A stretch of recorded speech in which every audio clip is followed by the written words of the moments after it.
بسم الله الرحمن الرحيم. ألف لام را. تلك آيات الكتاب المبين.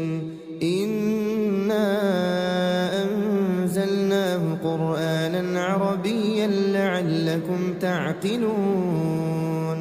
نحن نقص عليك أحسن القصص بما أوحينا إليك هذا القرآن وإن كنت من قبله لمن الغافلين.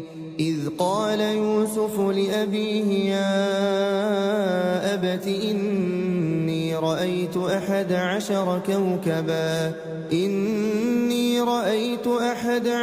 كوكبا والشمس والقمر رأيتهم لي ساجدين.